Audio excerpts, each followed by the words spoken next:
মুনাফিকরা যখন মাহফিলে আসবে, যখন মসজিদে যাবে, তাদের চরিত্র একরকম।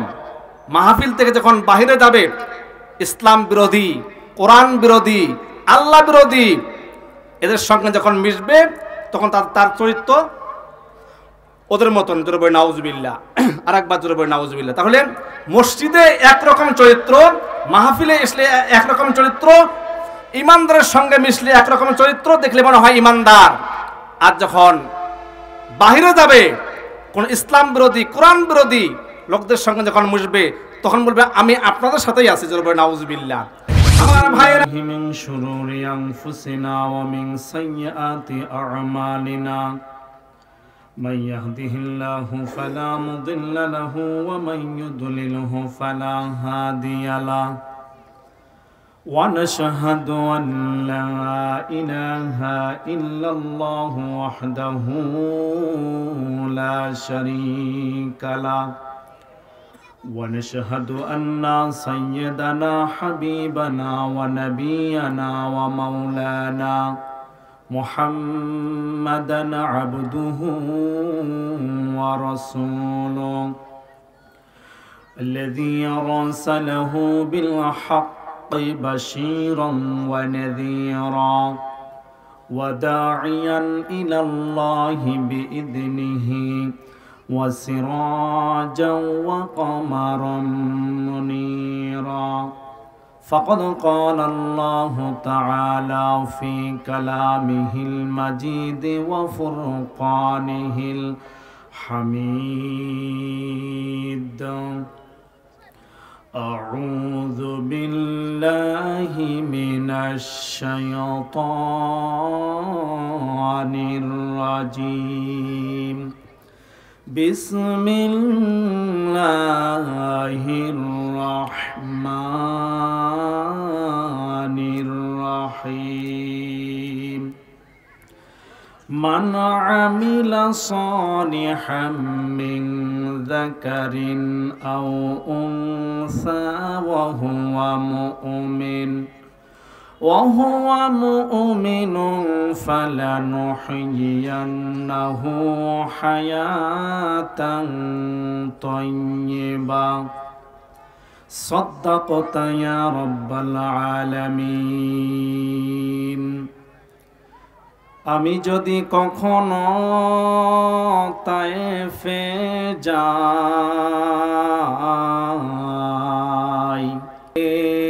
তা তুমি আমাকে প্রতিশোধের দাবানল বাজাবো হেথায়। আলহামদুলিল্লাহ। সুনান তিরমিজি সাক্ষী, আউয়ালু মা ইউদআ ফিল জান্নাহ, হাসরের ময়দানে কঠিন দিনে আল্লাহ রাব্বুল আলামিন কিছু সংখ্যক মুমিনদেরকে ডেকে ডেকে জান্নাতের মালিক বানিয়ে দিবেন। জোরে বলি সুবহানাল্লাহ। এরা কারা?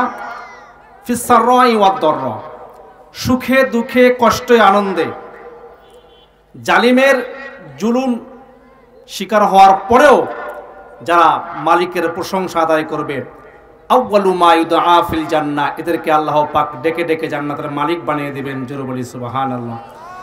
সালাতু সালাম পেশ করছি সেই মহান ব্যক্তিত্বের সৌজন্যে, যিনি বিশ্ব মানবতার মুক্তির পথিক, হাশমি বংশের কাঙ্ক্ষিত প্রদীপ, মসজিদে নববীর সবুজ গম্বুজের নিচে শায়িত অবস্থায় আছেন আমার আপনার প্রাণ প্রিয় নেতা জনাবে মুহাম্মদুর রাসূলুল্লাহ সাল্লাল্লাহু আলাইহি সাল্লাম। জান্নাতের সর্বোচ্চ মর্যাদা কামনা করি, ত্যাগের মহিমায় ভাস্বর ইসলামের সূচনা লগ্ন থেকে শুরু করে আজ পর্যন্ত যারা কোরআনের জন্য, দেশের জন্য, আল্লাহর জমিনে দিন প্রতিষ্ঠা করার জন্য নিজের জীবনটা বিলীন করে দিয়েছেন, আল্লাহ রাব্বুল আলামিন ওই সকল শহীদদেরকে জান্নাতুল ফেরদাউসের মেহমান হিসাবে কবুল করুন, বলি আল্লাহুম্মা আমিন। সম্মানিত ভাইরা আমার, ভূমিকা ছাড়াই আলোচনা, যেহেতু সময় খুবই কম, আমি আপনাদের সামনে মহাগ্রন্থ কোরআনুল কারীম থেকে সূরা নাহলের ৯৭ নং আয়াত তেলাওয়াত করেছি। তেলাওয়াতকৃত আয়াত সামনে রেখে আল্লাহ রাব্বুল আলামিন আমাদের জন্য কি মেসেজ দিয়েছেন এই আয়াতের মধ্যে সংক্ষিপ্তভাবে যেন আমি আলোচনা করতে পারি। ওমা তাওফীকি ইল্লা বিল্লাহ আলাইহি তাওয়াক্কালতু ওয়া ইলাইহি উনীব। সম্মানিত ভাইরা, আলোচনা করার পূর্বে যে কোরআন থেকে আমি আলোচনা করব, ঐতিহাসিক মুফাসসিরিন ইকরামগণ এই কোরআনুল কারিমের নাম দিয়েছে 52 থেকে 92টা, জোরে বলি সুবহানাল্লাহ। তার মধ্যে মাশহুর অর্থাৎ প্রসিদ্ধ নাম হলো 5টা। আমার ভাইরা, কোরআনুল কারিমের 1 নাম্বার মাশহুর নাম হলো কোরআন। কোরআনুল কারিমের বিভিন্ন জায়গায় নামটি এসেছে সূরাতুল কমারের মধ্যে, একবার নয়, দুইবার নয়, 4 বার আল্লাহ পাক বলেছেন ওয়ালাকাদ ইয়াসসারনাল কুরআনা লিযিকরি ফাহাল মিন মুদ্দাকির। জোরে বলি আল্লাহু আকবার। ইয়াসসারনাল কুরআন, আল্লাহ পাক কোরআন নাযিল করার পর কোরআনটাকে সহজ করে দিয়েছেন। এই পৃথিবীতে বাইবেল, মহাভারত, গীতার কোনো হাফেজ নাই, ওল্ড টেস্টামেন্ট, নিউ টেস্টামেন্টের কোনো হাফেজ নাই, বাংলা, ইংরেজি, ফিজিক্স, কেমিস্ট্রির কোনো হাফেজ নাই। আজকে গোটা পৃথিবীতে কোরআনুল কারিমের হাফেজের সংখ্যা প্রায় 6 কোটি ছড়িয়ে গিয়েছে, জোরে বলি সুবহানাল্লাহ। আল্লাহ পাক বলতেছেন ইয়াসসারনাল কুরআন লিযিকরি ফাহাল মিন মুদ্দাকির। কোরআন নাযিল করার পর আমি কোরআনটাকে সহজ করে দিলাম। আমার ভাইরা, কোরআনুল কারিমের 2 নাম্বার মাশহুর নাম হলো কিতাব। আল্লাহ রাব্বুল আলামিন সূরাতুল বাকারার শুরুতে বলতেছেন যালিকাল কিতাবু লা রাইবা ফি। এই পৃথিবীতে যতগুলা রাইটার আছে তারা বই লেখার পর বইয়ের শেষ পৃষ্ঠা লিখে দেয়। এই বইটা লিখতে গিয়ে, সংস্কার করতে গিয়ে যদি আপনাদের দৃষ্টিতে ভুল ধরা পড়ে, আপনারা আমাদেরকে জানাবেন, পরবর্তী সংস্কারে এটা সংশোধন করার চেষ্টা করব। কিন্তু আমার ভাইরা, দিনাজপুরের মুসলমান, আল্লাহ রাব্বুল আলামিন কোরআন নাযিল করার পর ওপেন চ্যালেঞ্জ করতেছেন যালিকাল কিতাব লা রাইবা ফি, there is no doubt in it. এটা এমন একটি কিতাব যাতে কোনো সন্দেহ নাই, সন্দেহের অবকাশ নাই, জোরে বলি সুবহানাল্লাহ। এই জন্য বলা হয় কিতাব। আমার ভাইয়েরা, কোরআনুল কারিমের 3 নাম্বার মাশহুর নাম হলো ফুরকান। আল্লাহ রাব্বুল আলামিন সূরাতুল ফুরকানের শুরুতে বলতেছেন তাবারাকাল্লাযী নাযালাল ফুরকানা আলাইহি লিয়াকুনা লিল আলামিনা নাযীরা। কোরআনকে বলা হয় ফুরকান। এই জন্য বলা হয়, কেউ যদি কোরআন পড়ে, কোরআন বুঝে, তাহলে সেই ব্যক্তি বুঝতে পারবে কোনটা সঠিক পথ, কোনটা সঠিক পথ নয়, কোনটা হিজবুল্লাহ, কোনটা হিজবুশ শয়তান। এই কোরআন পড়লে, কোরআনের ব্যাখ্যা পড়লে, অর্থ সহ পড়লে সে বুঝতে পারবে কোনটা সঠিক পথ। এই জন্য বলা হয়েছে ফুরকান। আমার ভাইয়েরা, কোরআনুল কারিমের 4 নাম্বার মাশহুর নাম হলো তানজিল। আল্লাহ রাব্বুল আলামিন সূরা আহকামের শুরুতে বলতেছেন তানজিলুল কিতাবি মিনাল্লাহিল আজিজিল হাকীম। কোরআনুল কারিমের 5 নাম্বার মাশহুর নাম হলো যিকির। আল্লাহ পাক বলতেছেন ইন্না নাহনু নাযালনা যিকরা ওয়া ইন্না লাহু লাহাফিজুন। কোরআন নাযিল করার পর এর হেফাজতের দায়িত্ব আল্লাহ পাক নিয়েছেন, জোরে বলি সুবহানাল্লাহ। সম্মানিত ভাইরা, আমি সেই কোরআন থেকে সূরা নাহলের 97 নং আয়াত তেলাওয়াত করেছি। এই আয়াতের মধ্যে কোরআনুল কারিমের তাফসীর হয় 2 ভাবে। একটা হলো আয়াত ভিত্তিক আর শিরোনাম ভিত্তিক। আমার যেহেতু সময় খুবই কম, আমি সংক্ষিপ্তভাবে এই আয়াতের আলোকে কিছু কথা বলার চেষ্টা করব। এখানে বলা হয়েছে মুমিনের কাজ কি এবং মুমিনের পুরস্কার কি। মুমিন সম্পর্কে আলোচনা করার আগেই মুনাফিক সম্পর্কে যদি একটু আলোচনা করি, তাহলে আলোচনাটা বুঝতে একটু সহজ হবে। মুনাফিক কাহাকে বলা হয়? আমার ভাইরা, আপনি কাফেরকে চিনতে পারবেন, নাস্তিককে চিনতে পারবেন, ইহুদিকে চিনতে পারবেন, খাঁটি মুসলমানকে চিনতে পারবেন, কিন্তু মুনাফিককে আপনি সহজেই চিনতে পারবেন না। এই জন্য মুমিন সম্পর্কে আলোচনা করার আগে মুনাফিক সম্পর্কে একটু ধারণা দিলে আপনি আলোচনাটা বুঝতে আপনার সহজ হবে। আমার ভাইয়েরা, মুনাফিকের আলামত হাদিস এবং কোরআনের মধ্যে বিভিন্ন জায়গায় বিভিন্নভাবে উল্লেখ করা হয়েছে। হাদিসের মধ্যে এসেছে 3টা, কোন হাদিসে এসেছে 4টা। আমি কোরআনুল কারীম থেকে মুনাফিকদের পরিচয় সম্পর্কে একটু বলি। আল্লাহ রাব্বুল আলামিন বলেন وَإِذَا قِيلَ لَهُمْ تَعَالَوْا إِلَى مَا أَنزَلَ اللَّهُ وَإِلَى الرَّسُولِ। আল্লাহ রাব্বুল আলামিন বলতেছেন, নবী, আপনি যখন মানুষদেরকে আল্লাহ এবং আপনার দিকে ডাকবেন, রাসূলের দিকে ডাকবেন। কিছু লোক দেখবেন রাআইতাল মুনাফিকিন, মুনাফিকদের দেখবেন আপনি ইয়াসুদ্দুনা আনকা সুদুদা, তারা পাশ কাটিয়ে চলে যাবে। আমার ভাইয়েরা, কেউ যদি বলে এসো কোরআন পড়ি, কোরআন বুঝি, আল কোরআনের সমাজ গড়ি, এই কথা যখন বলবেন রাআইতাল মুনাফিকিনা, নবী আপনি দেখবেন ইয়াসুদ্দুনা আনকা সুদুদা, কিছু মানুষ, কিছু মুনাফিক পাশ কাটিয়ে চলে যাবেন। আমার ভাইয়েরা, পাশ কাটা মানুষ আমাদের দেশে আছে না নাই? আমার ভাইয়েরা, আল্লাহ রাসূল সাল্লাল্লাহু আলাইহি সাল্লাম ফজর নামাজের পরে মসজিদে কুবার মধ্যে বসে আছেন, সাহাবাদেরকে নিয়ে মাশওয়ারা করতেছেন, আলোচনা করতেছেন। একটু পরে আব্দুল্লাহ বিন উবাইয়ের ছেলে আব্দুল্লাহ এসে হাউমাউ করে কান্নায় ভেঙে পড়লেন। নবীজি তার দিকে তাকায় বলতেছেন, আব্দুল্লাহ রে, কেন কান্না করতেছ? আমার ভাইয়েরা, আব্দুল্লাহ বলতেছে, নবীজি আমার বাবা আজকে দুনিয়া থেকে চলে গিয়েছেন, চলে যাওয়ার আগে কয়েকটা বিষয় আপনাকে নসিহা করেছেন আপনাকে বলার জন্য। এক নাম্বার নসিহা হলো, আমার বাবা ইন্তেকাল করিয়েছেন, ইন্তেকাল করার আগেই কয়েকটা উপদেশ দিয়েছিলেন, নসিহা করেছিলেন। তার মধ্যে এক নাম্বার নসিহা হলো, আপনি আপনার হাত দিয়ে আমার বাবার গোসল আপনি করাবেন। এটা হলো এক নাম্বার নসিহা। দুই নাম্বার হলো, নবীজি আপনার মুখের লালা এবং মুখের থুতু আমার আব্বার মুখের মধ্যে একটু লাগিয়ে দিবেন।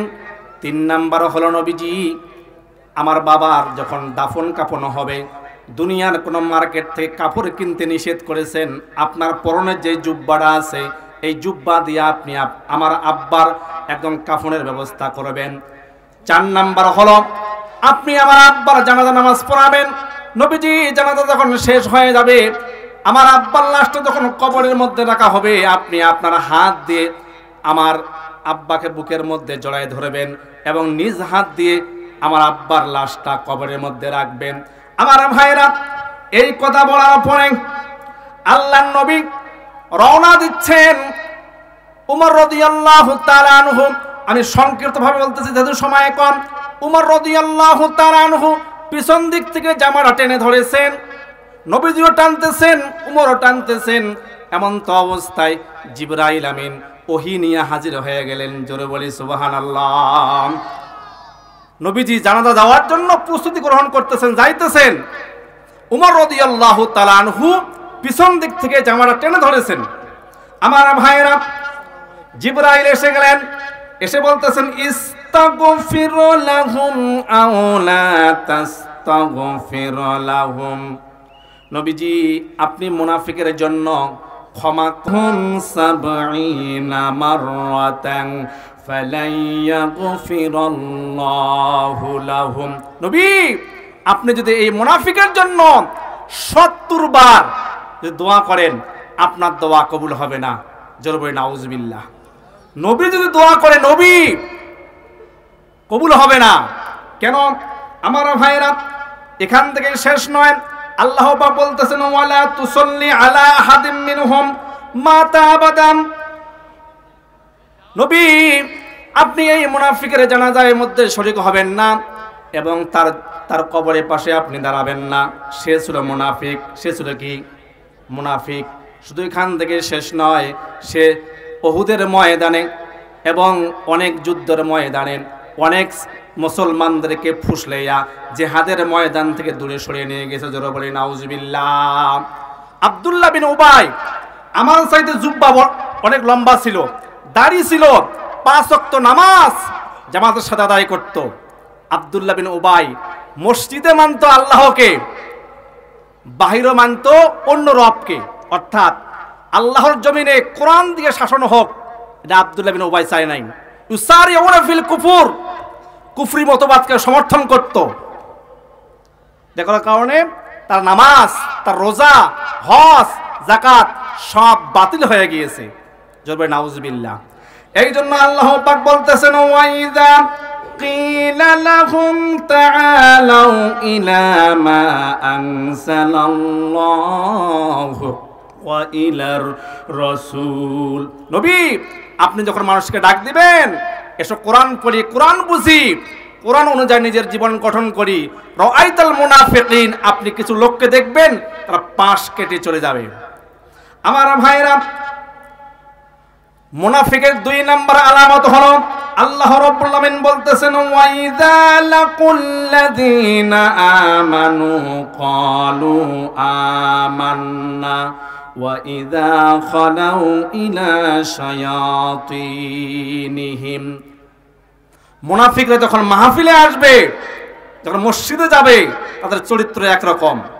মাহফিল থেকে যখন বাহিরে যাবে, ইসলাম বিরোধী, কোরআন বিরোধী, আল্লাহ বিরোধী এদের সঙ্গে যখন মিশবে, তখন তার চরিত্র ওদের মতন। জোরে বলি নাউজুবিল্লাহ, আর একবার জোরে বলি নাউজুবিল্লাহ। তাহলে মসজিদে একরকম চরিত্র, মাহফিলে আসলে একরকম চরিত্র, ইমানদারের সঙ্গে মিশলে একরকম চরিত্র, দেখলে মনে হয় ইমানদার। আর যখন বাহিরে যাবে, কোন ইসলাম বিরোধী, কোরআন বিরোধী লোকদের সঙ্গে যখন মিশবে, তখন বলবে আমি আপনাদের সাথেই আছি। জোরে বলি নাউজুবিল্লাহ। আমার ভাইয়েরা, এখান থেকেই শেষ নয়। আলা ইন্নাহুম হুমুল মুফসিদুনা ওয়ালাকিন লা ইয়াশউরুন। মুনাফিকরা হলো সন্ত্রাস। আল্লাহ পাক বলতেছেন, দলিল সূরা বাকারা আয়াত নাম্বার 12। আল্লাহ রাব্বুল আলামিন বলতেছেন আলা ইন্নাহুম হুমুল মুফসিদুনা ওয়ালাকিন লা ইয়াশউরুন। আল্লাহ পাক বলতেছেন মুনাফিকরা হলো ফাসাদ সৃষ্টিকারী। ফাসাদ শব্দের অর্থ অনেক কয়েকটা আছে, তার মধ্যে একটা হলো সন্ত্রাস, বিশৃঙ্খলাকারী। আমার ভাইয়েরা, এই ফাসাদ, এই সন্ত্রাসগুলো যখন ক্ষমতায় যাবে, 7 দফা কর্মসূচি বাস্তবায়ন করবে। গভীর মনোযোগ দিবেন, আমি কোরআন থেকে বলতেছি। এই মুনাফিকরা যখন কোন রাষ্ট্রের ক্ষমতা পাবে, তখন জমিনের মধ্যে, দেশের মধ্যে 7 দফা কর্মসূচি বাস্তবায়ন করবে। সূরা নামল আয়াত নাম্বার 34। যারা এখানে শিক্ষিত মানুষরা আছেন, শিক্ষিত ভাইরা আছেন, একটু লিখে রাখবেন, বাড়ি থেকে মিলাবেন আমার কথাটা ঠিক আছে কিনা। এই মুনাফিকরা যখন রাষ্ট্রের ক্ষমতা পাবে, জমিনের মধ্যে 7 দফা কর্মসূচি বাস্তবায়ন করবে। সূরা নামল আয়াত নাম্বার 34। আল্লাহ রাব্বুল আলামিন বলেন ক্বালাত ইন্নাল মুলুকা ইযা দাখালু ক্বরিয়াতান আফসাদুহা। আমার ভাইরা, মুনাফিকরা যখন ক্ষমতায় যাবে, 1 নাম্বার কর্মসূচি বাস্তবায়ন করবে, তারা জমিনের মধ্যে ফাসাদ সৃষ্টি করবে, বিশৃঙ্খলা সৃষ্টি করবে। জোরে বলে নাউজুবিল্লাহ। 2 নাম্বার হলো ওয়াজআলু আইজ্জাতা আহলিহা আযিল্লা। দেশের মধ্যে যতগুলা সম্মানিত মানুষ আছে, এদেরকে লাঞ্ছনা করবে, অপমানিত করবে। জোরে বলে নাউজুবিল্লাহ। দলিল সূরা নামল আয়াত নাম্বার 34। ওয়া কাযালিকা ইয়াফআলুন। মুনাফিকদের কাজ হলো এগুলো। আমার ভাইয়েরা, 3 নাম্বার হলো আল্লাহ পাক বলতেছেন সূরা বাকারা আয়াত নাম্বার 205। وَإِذَا تَوَلَّى سَعَى فِي الْأَرْضِ لِيُفْسِدَ فِيهَا وَيُهْلِكَ الْحَرْثَ وَالنَّسْلَ। আমার ভাইরা, এই মুনাফিকগুলো যখন রাষ্ট্রের ক্ষমতা পাবে, সমস্ত শক্তি কৌশল অবলম্বন করে জমিনের মধ্যে বিশৃঙ্খলা সৃষ্টি করবে এবং জমিনের খনিজ সম্পদগুলোকে, শস্য ক্ষেতগুলোকে একটু জিকির করি, লা ইলাহা ইল্লাল্লাহ, লা ইলাহা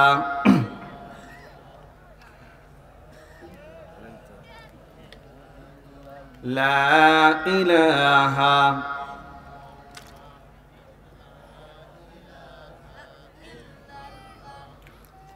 লা ইলাহা ইল্লাল্লাহু মুহাম্মাদুর রাসূলুল্লাহ।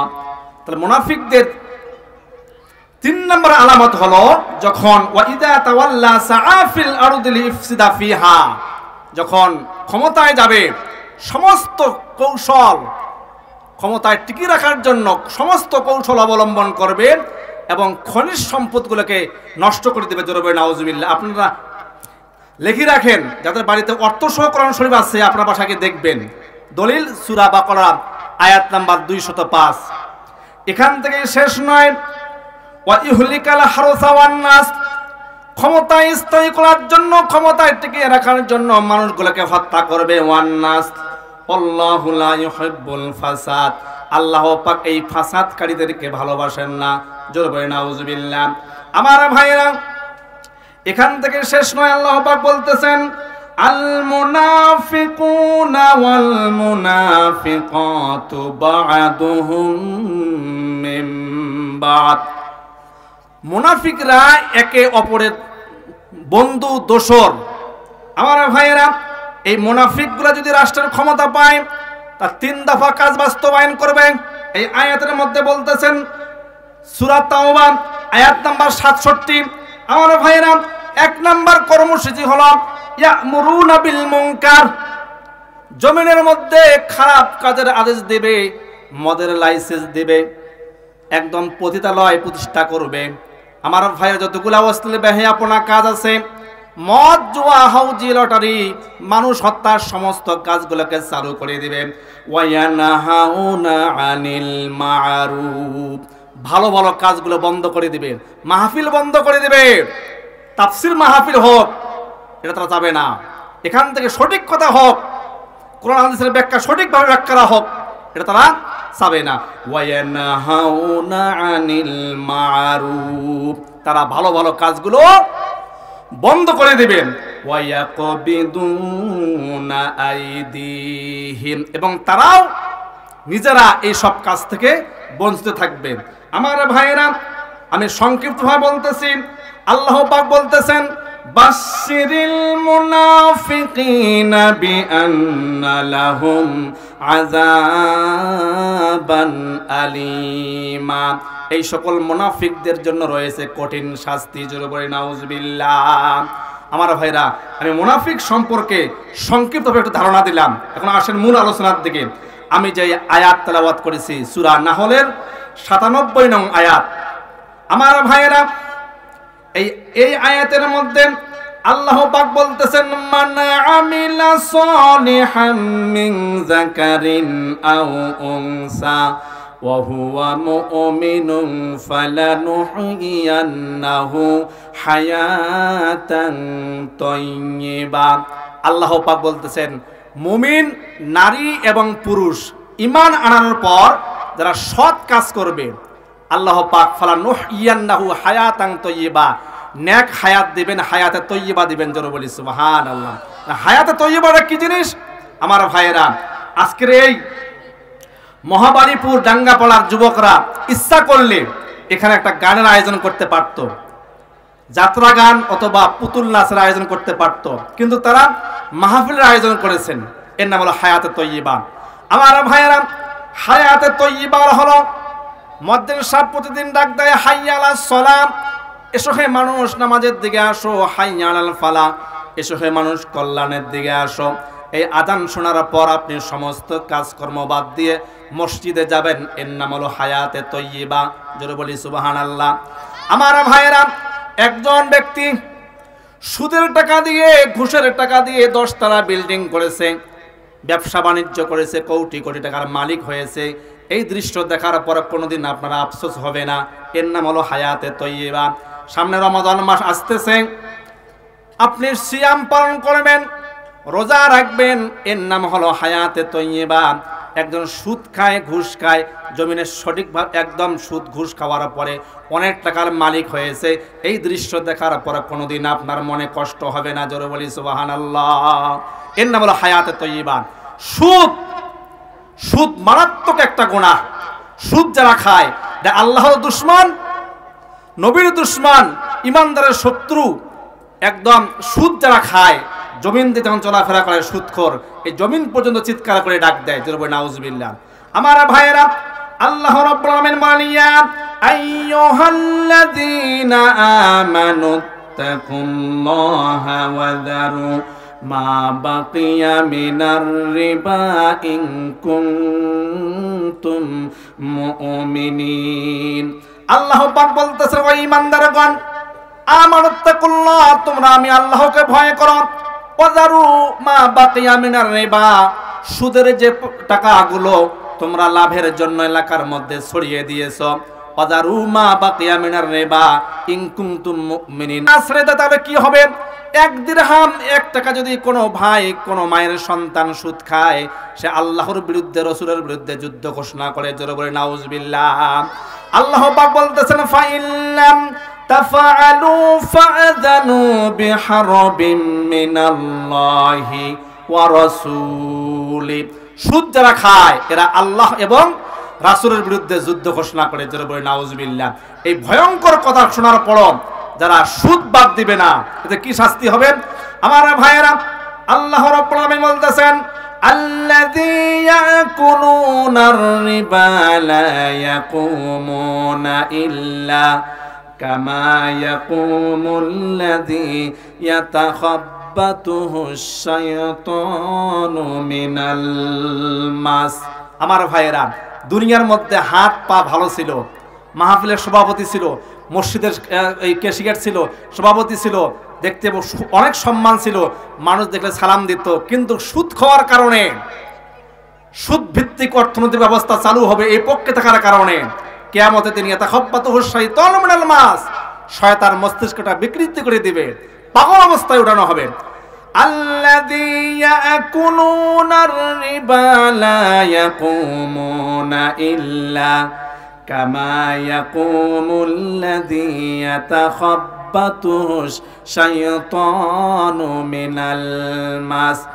দিনাজপুরের মুসলমান, দুনিয়ার মধ্যে রাস্তাঘাটে দেখবেন অনেক পাগল চলাফেরা করে।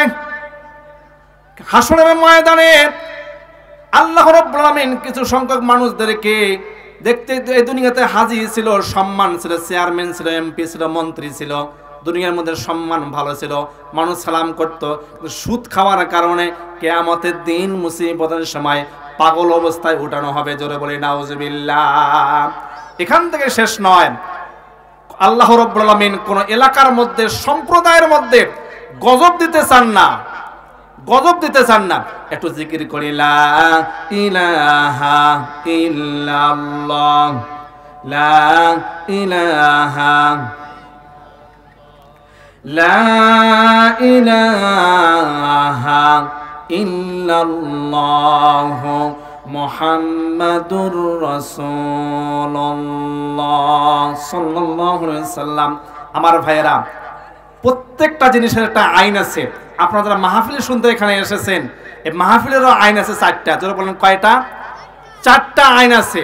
1 নম্বর আইন হলো সূরা মুজাদালা আয়াত নাম্বার 11। আল্লাহ রাব্বুল আলামিন বলেন ইয়া আইয়ুহাল্লাযীনা আমানু ইযা কিলা লাকুম তাফাসসাহু ফিল মাজালিস ফাফসাহু ইয়াফসাহিল্লাহ। যখন কোনো মাজলিস থেকে, কোনো মাহফিল থেকে তোমাদেরকে আহ্বান করা হয়, সামনের ফাঁকা জায়গাটা পূরণ করে দাও। 1 সেকেন্ড দেরি না করে উচিত হলো আল্লাহর এই হুকুম বাস্তবায়ন করার জন্য, হুকুম যদি আপনি মানেন, 1 সেকেন্ড দেরি না করে সামনের ফাঁকা জায়গাটা পূরণ করে দেন। সকলে সামনে এগিয়ে এসে একটু জিকির করি লা ইলাহা, সামনে এগিয়ে এসেন। এটা আল্লাহর হুকুম, আল্লাহর হুকুম। যদি আপনি না শোনেন, না মানেন, আপনার কবিরা গুনাহ হবে, কবিরা গুনাহ। সূরা মুজাদালা আয়াত নাম্বার 11 আল্লাহ পাক বলেন ইয়া আইয়ুহাল্লাযীনা আমানু ইযা কিলা লাকুম তাফাসসাহু ফিল মাজালিস। কোন মাজলিস থেকে যখন আহ্বান করা হবে, সামনের ফাঁকা জায়গা পূরণ করে দাও। 1 সেকেন্ড দেরি না করে আমাদের উচিত হলো এটা পূরণ করে দেওয়া। আমার ভাইরা, মাহফিলের 2 নম্বর আইন হলো সূরা আরাফ আয়াত নাম্বার 204। আল্লাহ রাব্বুল আলামিন বলেন ওয়া ইযা কুরিয়াল কুরআনু ফাসতামিউ লাহু ওয়া আনসিতু লাআল্লাকুম তুরহামুন। জোরে বলি আল্লাহু আকবার। যেখানে কোরআন এবং হাদিস থেকে আলোচনা করা হয়, তাফসীর করা হয়, মনোযোগ সহকারে চুপ করে শুনতে হয়। এই হুকুমটা কার? দলিল সূরা আরাফ আয়াত নাম্বার 204 ওয়া ইযা কুরিয়াল কুরআন ফাসতামিউ লাহু ওয়া আনসিতু লাআল্লাকুম তুরহামুন। তাহলে এই আল্লাহর হুকুমগুলো বাস্তবায়ন করার জন্য আপনারা মনোযোগ সহকারে, যেখানে কোরআন এবং হাদিস থেকে আলোচনা করা হয়, মনোযোগ সহকারে শুনতে হবে আমার ভাইয়েরা। তাহলে আল্লাহ রাব্বুল আমিন বলতেছেন, ইয়া আইয়ুহাল্লাযীনা আমানুত্তাকুল্লাহ ওয়া যারু মা বাকিয়া মিনার রিবা ইন কুনতুম মুমিনিন। ও ঈমানদারগণ, তোমরা যারা লাভের জন্য সুদের টাকাগুলো এলাকার মধ্যে ছড়িয়ে দিয়েছো, ইন কুনতুম মুমিনিন, যদি ঈমানদার হয়ে থাকো, যদি মুমিন হয়ে থাকো, তোমরা যদি আমি আল্লাহকে ভয় করো, সমস্ত টাকাগুলো তোমরা ছেড়ে দাও। আমার ভাইয়েরা, যদি কেউ না ছেড়ে দেয় তাহলে কি হবে? হাসরের ময়দানে পাগল অবস্থায় উঠানো হবে। এখান থেকেই শেষ নয়, আল্লাহ রাসূল সাল্লাল্লাহু আলাইহি সাল্লাম বলেছেন, ইযা যাহারাতিজ জিনা ওয়ার রিবা ক্বাদ আহাল্লু বিআনফুসিহিম আযাবাল্লাহ। আল্লাহ রাব্বুল আমিন কোন এলাকার মধ্যে, সম্প্রদায়ের মধ্যে, রাষ্ট্রের মধ্যে গজব দিতে চান না। কিন্তু আমার ভাইরা, সুদের পাপগুলো এত জঘন্যতম পাপ, সুদ আর জিনা যে এলাকার মধ্যে, রাষ্ট্রের মধ্যে, দেশের মধ্যে ছড়িয়ে পড়বে, কদ আহাল্লু বিআনফুসিহিম আযাবাল্লাহ, এই পাপগুলো আল্লাহর আসমান থেকে গজবগুলোকে টেনে নিয়ে আসে। জোরে বলি নাউজুবিল্লাহ। ভয়ঙ্কর কথা। আল্লাহ পাক কোন রাষ্ট্রের মধ্যে মহামারী ভাইরাস দিতে চান না, কিন্তু যেই রাষ্ট্রের মধ্যে সুদের পাপ এবং জিনার পাপ ছড়িয়ে পড়বে, কদ আহাল্লু বিআনফুসিহিম আযাবাল্লাহ, এই পাপগুলো আল্লাহর আসমান থেকে গজবগুলোকে টেনে নিয়ে আসবে। জোরে বলি নাউজুবিল্লাহ। আর একবার জোরে বলি নাউজুবিল্লাহ। আমার ভাইয়েরা, তাহলে মুমিন যারা হবেন, একজন অবৈধ টাকা ইনকাম করেছেন, সুদের টাকা, ঘুষের টাকা, এই দৃশ্য দেখার পর, এই সম্পদ দেখার পর মনের মধ্যে কোনো কষ্ট হবে না। এই জন্য আল্লাহ পাক বলেছেন, মানা আমিলা সালিহাম মিন যাকারিন আও উনসা ওয়া হুয়া মুমিনুন ফালানুহয়িয়ান্নাহু হায়াতান তাইয়্যিবা। আমার ভাইয়েরা, মুমিন যারা হবেন, 2 নম্বর পুরস্কার হলো সূরা বাকারা আয়াত নাম্বার 257। আল্লাহ রাব্বুল আমিন বলেন, আল্লাহু ওয়ালিয়ুল্লাযীনা আমানু ইখরিজুহুম মিনাজ যুলুমাতি ইলান নূর। জোরে বলি আল্লাহু আকবার। মুমিন যারা হবেন, এদের বন্ধু হবেন আল্লাহ। জোরে বলি সুবহানাল্লাহ। প্রশ্ন আসতে পারে, দুনিয়ার বন্ধু বিপদে পড়লে টাকা দেয়, অনেক সময় সিগারেট দেয়, বিড়ি দেয়, অনেক মনে করে মেয়ে মানুষের ফোন নাম্বার সংগ্রহ করে দেয়। আল্লাহ পাক যদি বন্ধু হন তাহলে কি করবেন আল্লাহ পাক? আমার ভাইয়েরা, আল্লাহ পাক 2টা চোখ দিয়েছেন, 30,000 কোটি জিনিস আলাদা করে দেখতে পারবেন। এই চোখের মধ্যে সেই ক্ষমতা আল্লাহ পাক দিয়েছেন। জোরে বলি সুবহানাল্লাহ। নাক, আল্লাহ পাক নাক দিয়েছেন, 37 লক্ষ ঘ্রাণ, জিনিসের ঘ্রাণ আপনি নিতে পারবেন এই নাক দিয়া। আল্লাহ পাক কান দিয়েছেন, 5.5 লক্ষ আওয়াজ পার্থক্য করে আপনি শুনতে পারবেন। জোরে বলি সুবহানাল্লাহ। এমন একজন রব আল্লাহর আমাদের বন্ধু হবেন। শর্ত কি? আল্লাহু ওয়ালিয়ুল্লাযীনা আমানু, আমাদেরকে মুমিন হতে হবে। আমার ভাইয়েরা, মুমিনের 3 নাম্বার লাভ হলো, আল্লাহ রাব্বুল আলামিন বলেন, ইন্নাল্লাযীনা আমানু ওয়া আমিলুস সালিহাতি সায়াজআলু লাহুমুর রাহমানু উদ্দা। আল্লাহ রাব্বুল আলামিন বলেন, যারা ঈমান আনার পর যারা সৎ কাজ করবেন, এই সকল লোকগুলোকে পৃথিবীর সমস্ত মানুষ ভালোবাসবে। এখন প্রশ্ন আসতে পারে, হুজুর, এই যে মুসলমানরা তো আজকে মারি খাচ্ছে, ফিলিস্তিনে মারি খাচ্ছে, সিরিয়ায় মারি খাচ্ছে, রোহিঙ্গার মধ্যে মারি খেলো, আজকে গোটা পৃথিবীর মধ্যে মুসলমানরা নির্যাতিত। আল্লাহ পাক বলতেছেন, ইন্নাল্লাযীনা আমানু ওয়া আমিলুস সালিহাত সায়াজআলু লাহুমুর রাহমানু উদ্দা। মুমিন যারা হবেন এদেরকে সমস্ত পৃথিবীর মানুষ ভালোবাসবেন। আয়াতের সাথে তো বাস্তবতার কোনো মিল নাই।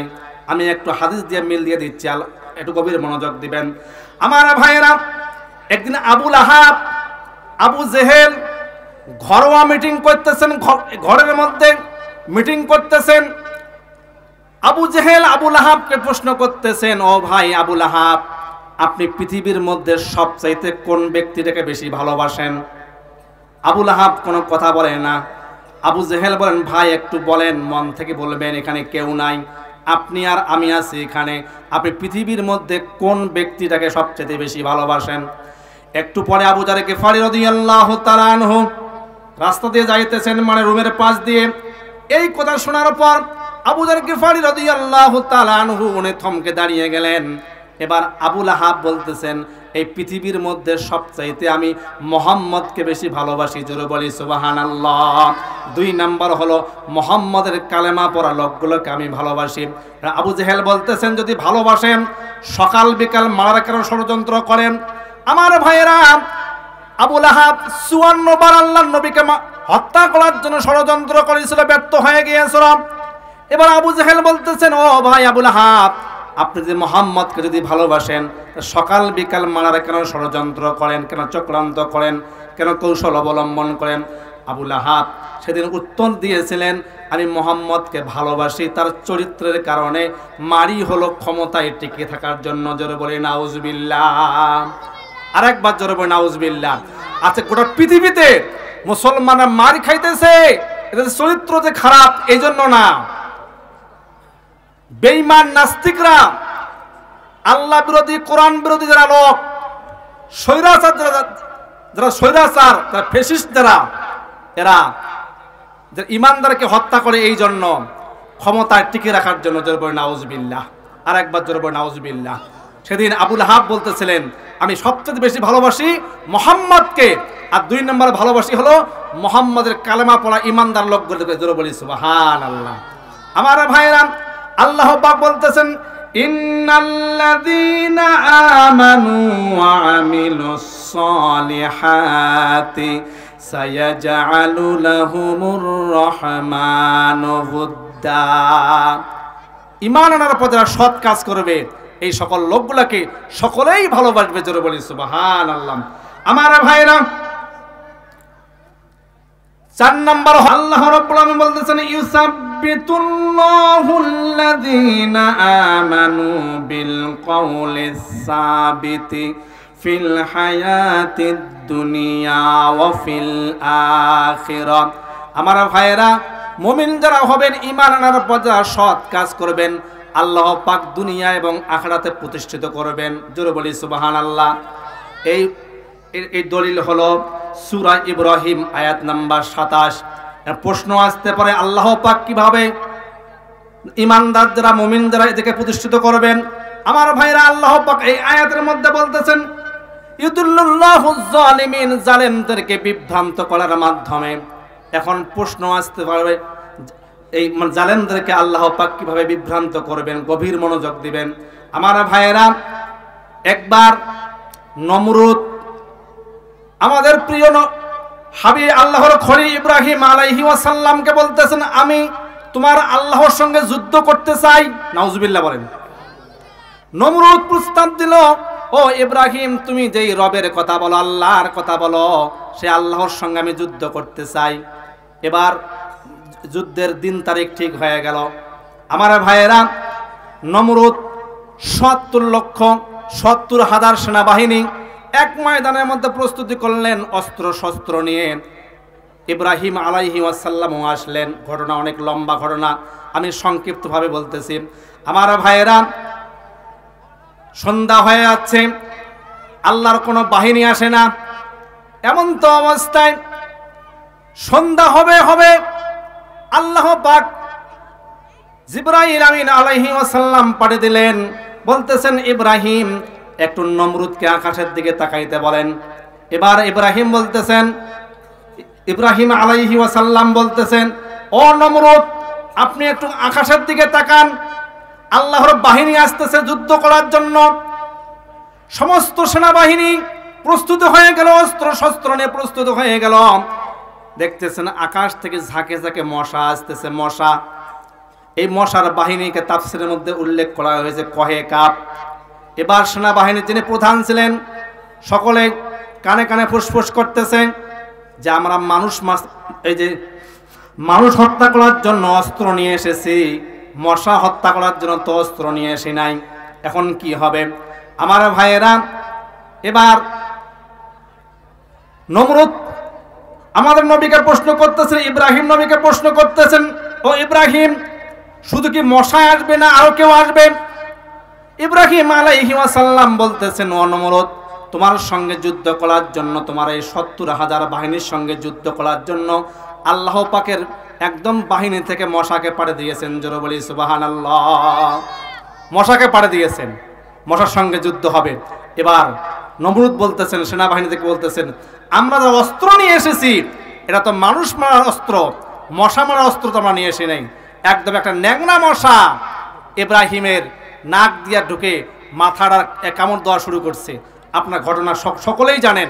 আল্লাহ পাক বলতেছেন, ইউদুল্লাহু যালিমিন, আল্লাহ পাক জালেমদেরকে বিভ্রান্ত করবে। কোন কথা দ্বারা বিভ্রান্ত করবে, কোন কথার দ্বারা জালেমের পতন হবে সেটা আল্লাহ ছাড়া কেউ জানে না। সামান্য একটা কথার দ্বারা জালেমদের পতন হয়ে যাবে। আল্লাহ পাক বলতেছেন, ইউদুল্লাহু যালিমিন, ইমানদারকে সান্ত্বনা বলতেছেন, ও ইমানদারগা লা তাহজান ইন্নাল্লাহা মানা, ভয় নাই, চিন্তা নাই। এই জালেমদেরকে, স্বৈরাচারদেরকে হত্যা করার জন্য, একদম পতন করার জন্য আল্লাহ সামান্য একটা জিনিসই যথেষ্ট। জোরে বলি সুবহানাল্লাহ।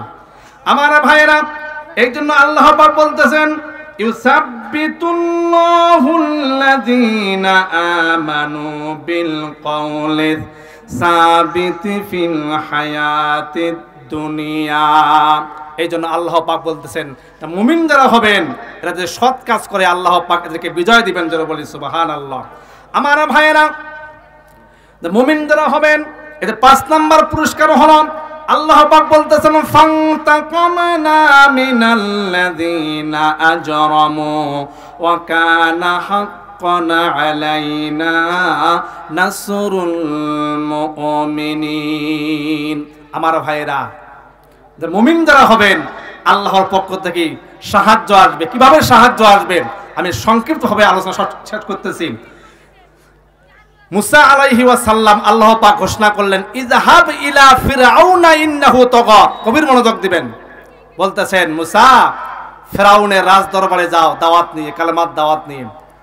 আমাদের মুসা আলাইহি ওয়াসাল্লাম চলে গেলেন। চলে যাওয়ার পর দেখতেছেন সংসদ সদস্য যারা, ওরা মিটিং করতেছে, সংসদের মধ্যে বসে আলোচনা করতেছে, মাশওয়ারা করতেছে।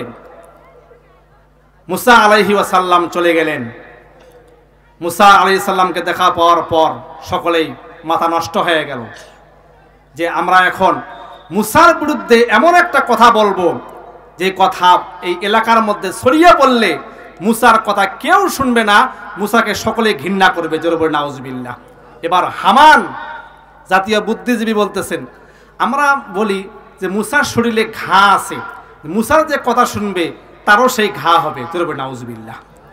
ফিরআউন বলতেছে, না, মুসা ছোট থেকে আমার বাড়িতে মানুষ হয়েছে, আমার বাড়িতে মানুষ হয়েছে, মুসার শরীরে কি আছে না আছে আমি তা জানি। এবার হামান বলতেছে, তাহলে আমরা এমন একটা অপবাদ দেই মুসা লজ্জায় শরমে কোনো মানুষের কাছে যাইতে পারবে না। ফিরআউন বলতেছে, সেটা কি? বলতেছি, হামান বলতেছে, মুসার একশেডিয়া রোগ আছে। জোরে বলে নাউজুবিল্লাহ। আরেকবার জোরে বলে নাউজুবিল্লাহ। সেই সময় এই রোগটা ছিল সবচেয়ে খারাপ একটা, জঘন্য একটা রোগ।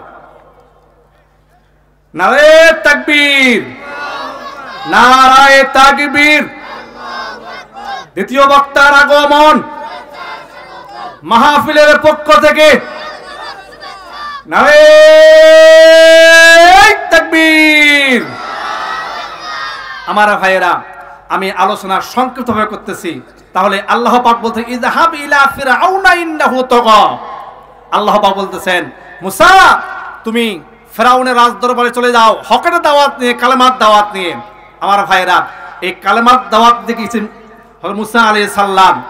মুসার নামে অনেক অপবাদ দিয়েছিল। আজকেও যারা এই দেশে সহ গোটা পৃথিবীর মধ্যে যারা কালেমার দাওয়াত দিবে এদের প্রতি জুলুম আসবে, অপবাদ আসবে। এই অপবাদ শুনে কালেমার দাওয়াত দেওয়া বন্ধ করা যাবে না। আমার ভাইয়েরা, তাহলে আমি আমার আলোচনার শেষ শিক্ষা হলো, যতই জুলুম আসুক, ফাঁসির কাষ্ট আসুক, যতগুলা মনে করেন যে ভয় দেখানো হোক, আমরা এই হকের পথ থেকে এক চুল পরিমাণ সরে যাব না। আল্লাহ পাক আমাদেরকে সকলকে তৌফিক দান করুন। আল্লাহুম্মা আমিন।